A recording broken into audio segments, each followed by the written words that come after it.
परमात्मा मिलन की एवं अतीन्द्रिय सुख के झूले में झूलने की आस हमें बहुत काल से रही है, पर हमारी ये कामनाएं तभी पूरी हो सकती हैं जब हम योग में बैठकर अपना कनेक्शन उस परमात्मा से जोड़ें, जिससे हमारी बुराइयां, बुरे संस्कार एवं कर्मेंद्रियों के वश किए हुए कर्म स्वतः ही पलायन करते जाएंगे। तो आइए इन बुराइयों का त्याग कैसे करें, देखते हैं गीता रहस्य के इस एपिसोड में। मनुष्य अपने जीवन में सदा ही परम शांति और अतीन्द्रिय सुख का अनुभव चाहता है। मनुष्य को चिरकाल से आकांक्षा रही है कि वो परमात्मा के स्वरूप में मगन हो जाए, उसका परमात्मा से मिलन हो जाए। हर व्यक्ति चाहता है कि उसके मन का भटकना बंद होकर उसका चित्त पूरी तरह शांत हो जाए। भगवान ने श्रीमद् भगवत गीता में योग की विस्तृत चर्चा की है और योग ही ऐसा एक साधन है जो मनुष्य की इन अलौकिक कामनाओं को पूर्ण कर देता है। तो छठे अध्याय के 10वें श्लोक से आगे हम बढ़ रहे हैं।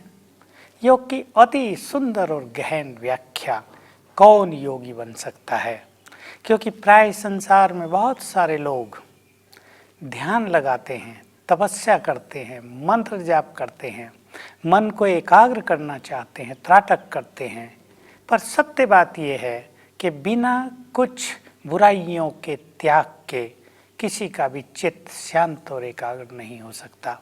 कुछ ऐसे स्वभाव संस्कार, कुछ ऐसी आदतें जो मनुष्य को लग गई हैं, वो मनुष्य के मन को भटकाती हैं। मन की भिन्न भिन्न धाराएं विभिन्न नदियों की तरह बहने लगती हैं भिन्न भिन्न दिशाओं में, और इस तरह मनुष्य निराश हो जाता है। और आज की दुनिया में यदि कोई योग अभ्यास करना चाहे और उसका मन स्थिर नहीं होता तो वो परेशान होकर इस सुंदर साधना को छोड़ भी देता है। परंतु नहीं, इसके लिए कुछ धारणाएं हैं। भगवान ने ये बहुत अच्छी धारणाएं हम सब के लिए बताई हैं। देह सहित सभी इंद्रियों को वश में रखना एक चीज, दूसरा कामनाओं और आशाओं का त्याग करना, आशा रहित रहना, तीसरी चीज अपने को ब्रह्मचर्य में रखना, चौथी चीज संग्रह वृत्ति का त्याग करना, अर्थात बहुत चीजें इकट्ठी करते रहना, संग्रह करते रहना, और पांचवी चीज भय का त्याग। ये 5 धारणाएं यहाँ पर अभी अभी गिनाई गई हैं, और भी अन्य अनेक धारणाएं हो सकती हैं जो मनुष्य के जीवन को बहुत श्रेष्ठ, चरित्रवान, निर्मल, बहुत महान बना देती हैं। परंतु इन 5 पर हम चर्चा कर लें।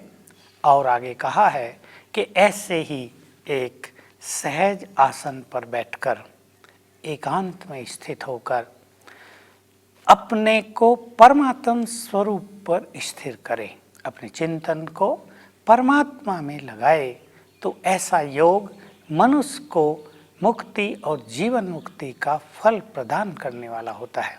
वास्तव में इस योग का एक और बहुत बड़ा प्रयोजन है, महत्व है, और वो है कि मनुष्य आत्मा ने जन्म जन्म जो पाप कर्म किए हैं, जो हर मनुष्य के साथ हैं, ऐसा तो कोई मनुष्य नहीं जितने पूर्व जन्मों में पाप कर्म न किए हो। तो हम ये कह सकते हैं कि पाप कर्मों का एक विशाल भंडार जैसा एक बहुत बड़ा बोझ हर एक के ऊपर छाया रहता है। वही कारण है कि मनुष्य का चित्त शांत नहीं होता, भटकता है, दुखी होता है, अनहोनी घटनाएं होती हैं, चलते चलते अनेक जगह बिना मतलब ही विघ्न आ जाते हैं, असफलता होने लगती है, कोई कड़ी बीमारी लग जाती है, एक्सीडेंट्स हो जाते हैं। ये सब प्रभाव हैं पूर्व जन्मों के पाप कर्मों के। वो हर एक के साथ हैं और वो इतने ज़्यादा हैं कि उनको भोग कर भी पूरा नहीं किया जा सकता। नए पाप बहुत होते रहते हैं मनुष्य से, और इससे आत्मा की शक्ति दिनों दिन क्षीण होती जाती है।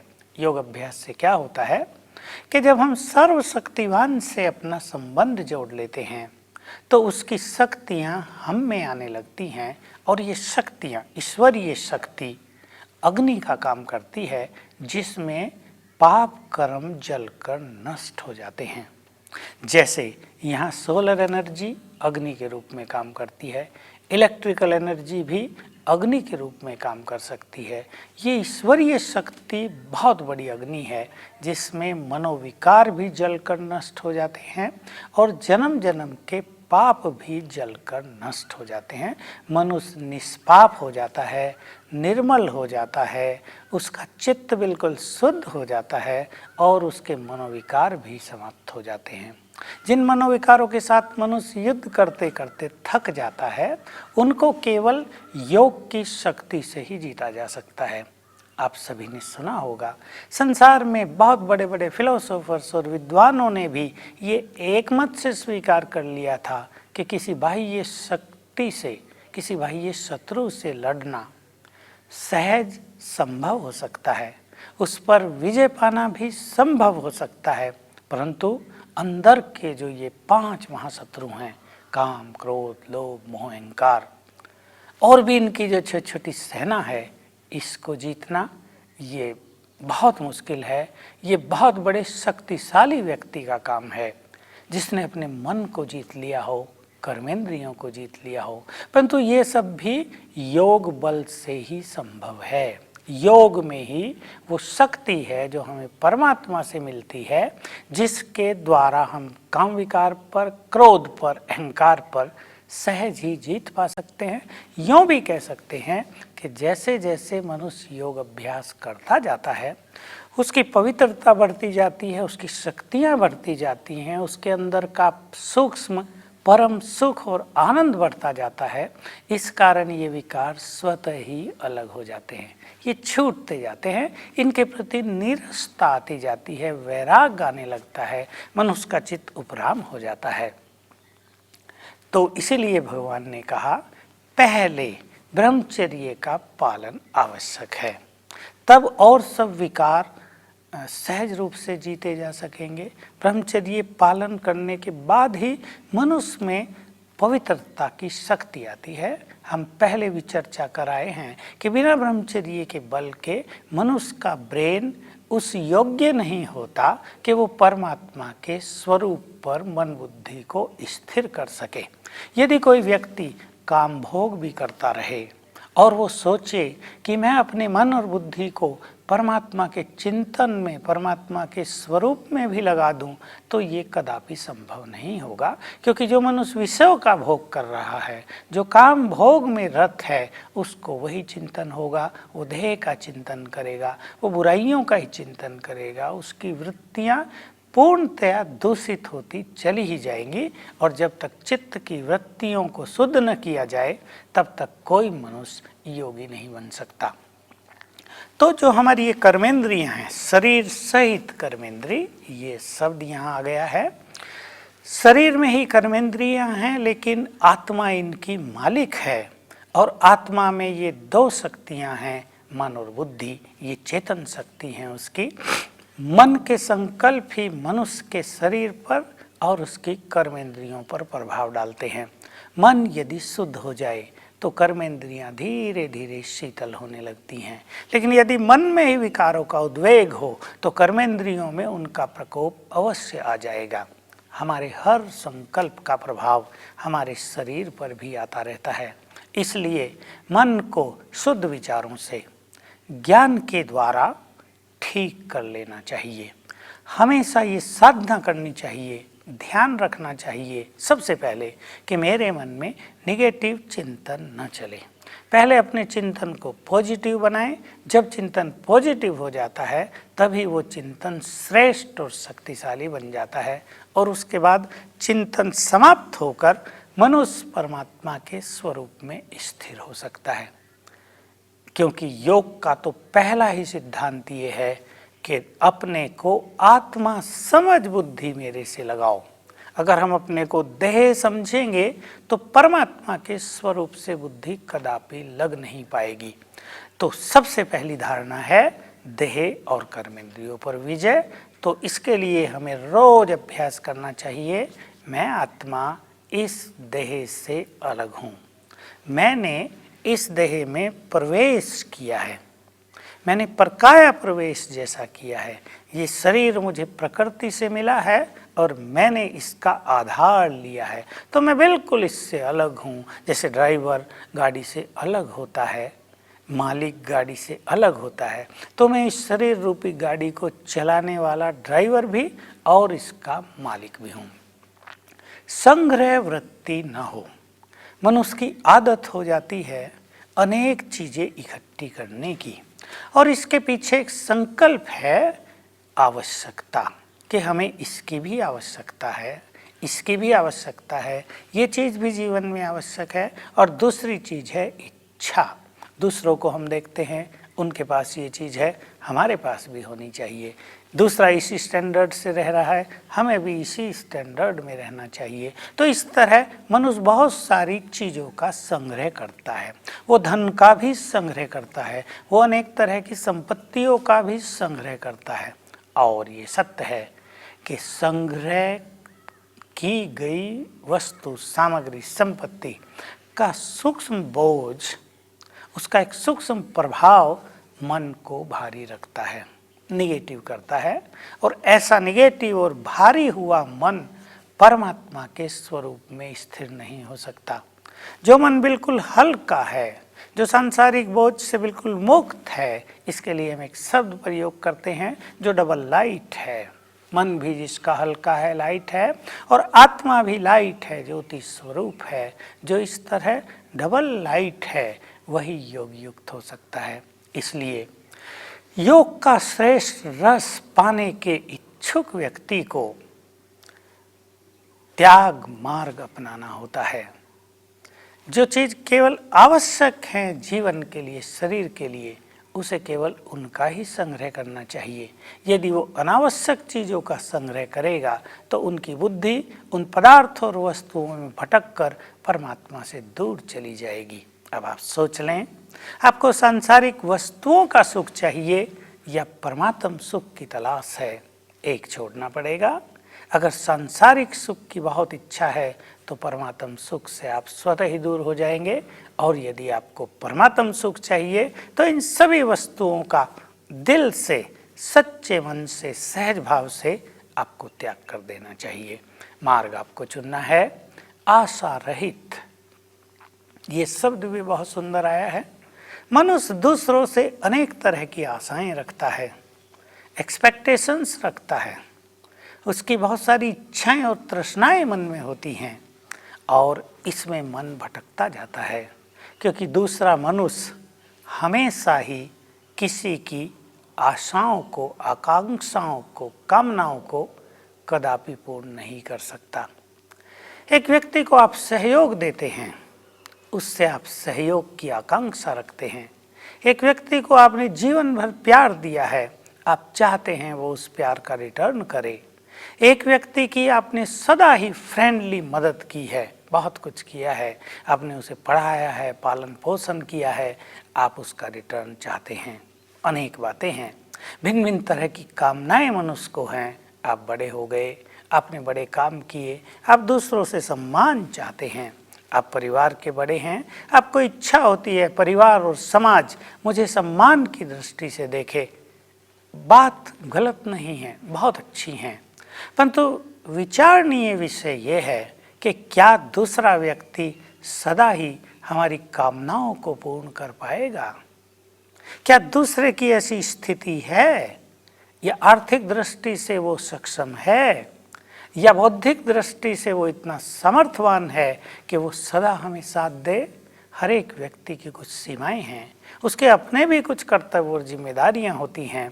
इसलिए मनुष्य को चाहिए कि वो अपने कर्म निष्काम भाव से करे, अर्थात कर्म करने के बाद, किसी को मदद करने के बाद, किसी को प्यार और सम्मान देने के बाद, किसी को अपनापन देने के बाद उनसे कुछ कामना न करे। सोचे ये तो मेरा कर्तव्य था, तो इससे मन कभी भी उन चीज़ों के पीछे भटकेगा नहीं। ऐसे ही भय रहित हुआ योगी। योग अभ्यासी के मन में यदि किसी भी तरह का भय हो, छोटा छोटा भी भय, तो वो उसके मन को विचलित अवश्य करेगा। हम सब जानते हैं भय मनुष्य को कमजोर करता है, चाहे वो अपमान का भय हो, चाहे वो जीवन में फेल होने का भय हो, चाहे वो ये भय हो कि कहीं अटक न जाएं, फंस न जाएं, चाहे ये भय हो कि कहीं हमें धोखा न मिल जाए, हार का भय न हो, किसी जीव जंतु कीट प्राणी से भय न हो, किसी मनुष्य से भय न हो, इवन परमात्मा से भी भय की आवश्यकता नहीं, क्योंकि वो प्यार का सागर है और वो हमारा अपना है। ऐसा सभी तरह के डरों से मुक्त हुआ प्राणी, न भूत प्रेतों का डर, न अंधकार से डर, न सांप बिच्छू का डर, ऐसा निर्भय रहने वाला व्यक्ति निश्चल स्थिर बुद्धि योग युक्त हो सकता है। तो आओ हम सभी योग साधना पर ध्यान दें। योग साधना का अभ्यास सभी घर गृहस्थ में रहते हुए ही कर सकते हैं। आवश्यकता केवल इस बात की होती है कि हम थोड़ा सा समय निकालें, रोज निकालें, ताकि रोज हमारे मन की धाराएं जो इधर उधर चली गई हैं वो वापस आकर हम अंतर्मुखी हो सकें, हम अपने मन को समेट सकें, हम अपने चित्त को एकाग्र कर सकें। यदि आप कभी कभी योग करेंगे, सोचेंगे आज तो छुट्टी का दिन है, आज मैं खाली हूँ, आज एकांत अच्छा मिल रहा है, चलो आज योग अभ्यास कर लेते हैं, तो इतने पिछले दिनों में आए हुए बहुत से संकल्प, बहुत सारे विचार आपको योग युक्त होने नहीं देंगे। एकांत समय निकालकर रोज कम से कम 2 समय, सवेरे उठते ही 15 मिनट, सोने से पहले योग अभ्यास करें। योग अभ्यास के बारे में एक बहुत सुंदर सी बात और इन्हीं श्लोकों में आ गई है कि इस योग अभ्यास को वो व्यक्ति भी सफलतापूर्वक नहीं कर सकता जो या तो बहुत खाता हो या बिल्कुल न खाता हो, जो बहुत सोता हो या बिल्कुल न सोता हो। देखिए, ये मनुष्य के संस्कार हैं, ये नेचर है। किसी को बहुत खाने की आदत है, पेट भरने के बाद भी वो खाता रहता है, अच्छी चीज़ आती रहे तो और खाता रहता है। हम जानते हैं इससे शारीरिक बीमारियां बढ़ती हैं और विशेष नुकसान होता है कि इससे बुद्धि मोटी हो जाती है, और जिसकी मोटी बुद्धि हो गई है वो योग अभ्यास नहीं कर सकता। जो बिल्कुल नहीं खाता उसकी बुद्धि कमज़ोर हो जाती है, और कमज़ोर ब्रेन वाला मनुष्य भी योग अभ्यास नहीं कर सकता है। इसलिए भोजन में एक संतुलन कायम रखने की बहुत अच्छी हमारी नेचर होनी चाहिए। आवश्यकता है ये कि न तो हम बहुत ज़्यादा खाएं न बहुत थोड़ा, ऐसा भी हम न खाएं जिससे हमारा शरीर भारी हो जाए, पेट भारी हो जाए, शरीर में ऐसे तत्व और गैसेज पैदा हो जाए, एसिडिटी पैदा हो जाए जो हमें स्थिर चित्त न होने दें। तो एक संतुलित भोजन, शाकाहारी भोजन, बिल्कुल सात्विक भोजन, हल्का रखने वाला भोजन, एक पवित्र वातावरण में बनाया गया भोजन, ऐसे मनुष्यों के द्वारा बनाया गया भोजन जिनका चित्त शुद्ध हो, और यदि योगियों के द्वारा बनाया गया भोजन ही किसी को मिले तो ऐसा भोजन खाने वाले को अपने योग अभ्यास में बहुत सहज सफलता प्राप्त हो जाती है। ऐसे ही सोने की बात है। जो व्यक्ति बहुत सोता है, सुस्ती, आलस, ये एक बहुत बड़ा विकार है, उसकी बुद्धि भी डल हो जाती है, और जो बिल्कुल नहीं सोता उसका ब्रेन बहुत कमज़ोर हो जाता है। कई लोग सोचते हैं कि हम तो सोए नहीं, योग अभ्यास करें, चाय पीते रहें, जगते रहें, ज़बरदस्ती जगते रहें, तो ये ज़बरदस्ती का सौदा नहीं है। इससे ब्रेन की शक्तियाँ बहुत निगेटिव और कमज़ोर हो जाती हैं। इसलिए सोने का भी जीवन में बैलेंस होना चाहिए। 6 घंटे की नींद बहुत है, पर्याप्त है, जो हमारे शरीर को और हमारे ब्रेन को एनर्जी भी देगी, हमारी थकान भी मिटाएगी, हमें फ्रेश भी करेगी, और जब हम योग अभ्यास में बैठेंगे तो हमें नींद भी नहीं आएगी। नहीं तो बहुतों को नींद आ जाती है, मन जैसे ही शांत होता है वो पूरी चिर निद्रा में चले जाते हैं और योग अभ्यास का पूरा आनंद समाप्त हो जाता है। इन 2 धारणाओं को भी हम अपने जीवन में अपना लें। वैसे भी मनुष्य को स्वस्थ रहने के लिए, इस जीवन में प्रसन्न चित्त और सरल और सफल होने के लिए भोजन और नींद का संतुलन अति आवश्यक होता है। आओ हम सभी इन धारणाओं को अपनाकर अपने जीवन को योग युक्त बनाएं और परमात्म प्यार का, उसकी परम शांति का निरंतर और सहज भाव से अनुभव करते चलें। ब्रह्मचर्य में रहने से, आशाओं का त्याग करने से, देह सहित अपनी सभी कर्मेंद्रियों को प्रभु अर्पण कर देने से हमारी सभी अलौकिक कामनाएं पूर्ण होती हैं। तो क्यों न हम प्रभु मिलन मनाकर अपने जन्म जन्मों की प्यास बुझा लें। इसी के साथ हम 18वें एपिसोड के अंत तक आ पहुँचे हैं। अगर आपके मन में कोई प्रश्न अथवा सुझाव हो तो हमें ज़रूर लिख भेजिए। हमारा पता है Om Shanti video channel, Shantivan, Taleti, Abu road, 307510।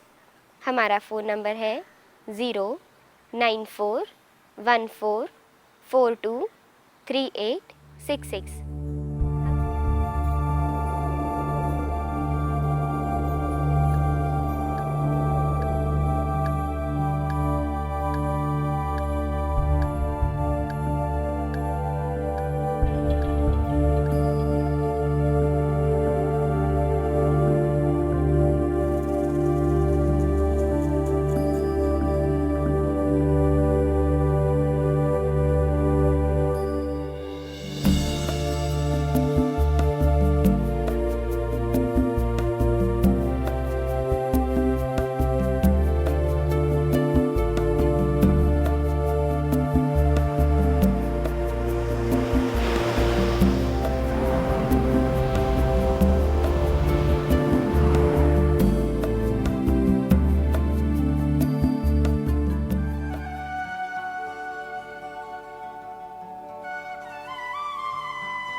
शक्तिवान Shiv मेरे पिता परमात्मा, सर्वशक्तिवान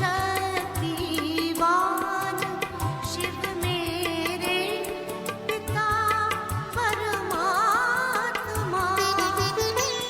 उनके निर्देशन में मेरा, उनके निर्देशन में मेरा तन पे अनुशासन